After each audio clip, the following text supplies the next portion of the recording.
So anyway, so Rob's saying, you know, we can put out a peace force. Okay, sorry, I had a little interruption there. But anyway, so he says, you know, we can put out this peace force that is, I almost envision it like, almost like Superman. Like, imagine, okay, a police officer pulls somebody over, you know, to write them a ticket, and there's a peace officer riding in his car, and he sees it, so he kind of maybe pulls over just to make sure everything's going, you know, appropriately, and then afterwards he can educate the person that just got pulled over on the whole thing, and the police know that they're being watched, and they realize, oh, there's one of those guys. I better keep cool, and I better do what I'm supposed to do here, because apparently they've all been breaking the law. The way that they've been behaving, they've all been breaking the law, and apparently they're all liable. So, you know, really, we're holding the cards here. We just don't know it. You know, we all know it instinctively. We know we're the ones doing the right thing. How do we do this? But, you know, Rob breaks it down with all the little details, and then puts together this brilliant plan. I think it's just so inspiring.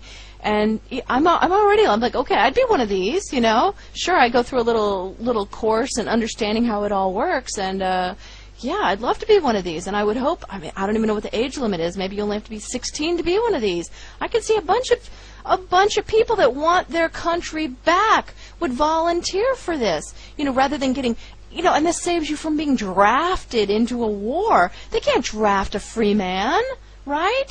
You see? I mean, Obama's got plans to put everybody to work. Okay, no, put them to work doing this instead. I don't know if anybody sees this vision, but we all need to catch this vision. And then I think I dropped off on my thought earlier, which I often do, sorry. But back to the idea where he was talking about the law society and how they just figure, since you're not in a society with an actual name, a specific society, they pick you up. You know, like you're flotsam and jetsam, just kind of floating on the water. You need a society to belong to. So they they pick you up and so-called take care of you. Say, okay, you can be part of our society, but hey, we're the bosses. So, you know, that's why Rob has created a free man society, and this thing is growing worldwide. And let's see, I think there are chapters in New Zealand and Australia and UK and, of course, America and Canada and I believe now in Holland. And so, you know, this is spreading globally, and it needs to. It absolutely needs to. It doesn't have to be under his society.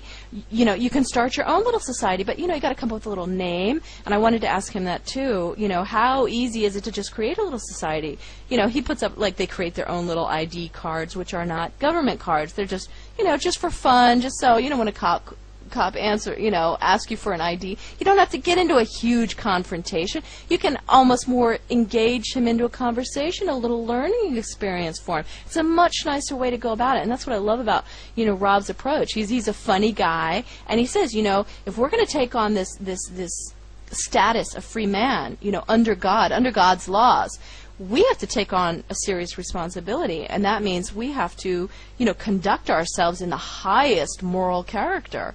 You know, we can't go gallivanting around as you know, cretins, of course. And you know, we need to be educated. We need to understand how this works. We're not out there to get into confrontations with people. You know, we all know that. I keep saying that. You know, if this comes down to a gun battle, we're not going to win this. We have got to be much smarter about this. And I would think when police officers, as you educate them, and he does this, he educates them. You educate them, they start wanting to be part of you. They're like, yeah, wow, okay, this is like better on every level. Yeah, I'm switching out of this. I'm not going to work for these dogs anymore. I'm going to come work with you guys instead. Or they could work as both roles. They could work as police officers, and then they could also work as peace officers for whatever society on their off time as volunteers. So I don't know. I could talk forever, but, you know, I hope you know, I'm sure I made some mistakes. Correct me anywhere that I've made mistakes, anybody. But my purpose here is to start the paradigm shift, to realize that we totally are holding the power. And, you know, people are filing the papers to prove it. No more school loans, no more, you know, foreclosure on the house, no more, you know, again, go check out Mary Croft. But on a much higher level, I like Rob's plan, although I don't know that he does his own monetary system. I would totally do my own monetary system. I would get out of these banksters' monetary systems totally, and I would create my own. You can obviously just barter with each other, but why not make some currency? And in fact, Johnny Liberty said that during the Depression there were like 1,000 different local scripts created in the United States, just so people could keep on working and moving. We know that the Depression was caused on purpose. They basically pulled the rug out from under everybody. They pulled the dollar. There's no more lubrication. Everything comes to a standstill. Boom, it just stops. Yeah, because you need that lubrication to keep things moving, keep production going. It's not that the people don't know how to produce anymore. They just don't know how to trade it with each other because that lubrication is missing. So we better step in because they're going to pull it. We all know they're going to yank it any day now. We better have a backup plan how we're going to do this. I mean, we need to start breaking up into little societies. And you guys know you've heard me talk about Anastasia. It's what she said in the books. She said mankind was intended to live in small societies. It was never intended to live under big government. It was intended to live under small societies, much like the Native Americans. And I got to say, it's like the Native Americans are talking to us or something. They're trying to communicate to us. This is the solution. Yet don't make the mistakes that we made because we did not join together. We fought amongst each other, and that's how we were taken over. So maybe this time round we can be smarter about it. Maybe that's what this whole thing is about, and maybe in the end we'll be thanking the New World Order and all their madness because it brought us all the way around to where we need to be to truly live as happy, peaceful, sentient souls on this absolutely abundant and gorgeous earth. There is no reason why anybody on this earth should be lacking anything. The only reason is because people come in and stop other people, draw artificial boundaries on the earth or something like that. You may not cross this boundary, to go get water because we drew this line on a piece of paper. These kind of things, that needs to go. Hey, we're all free and we can all live this really wonderful, abundant life.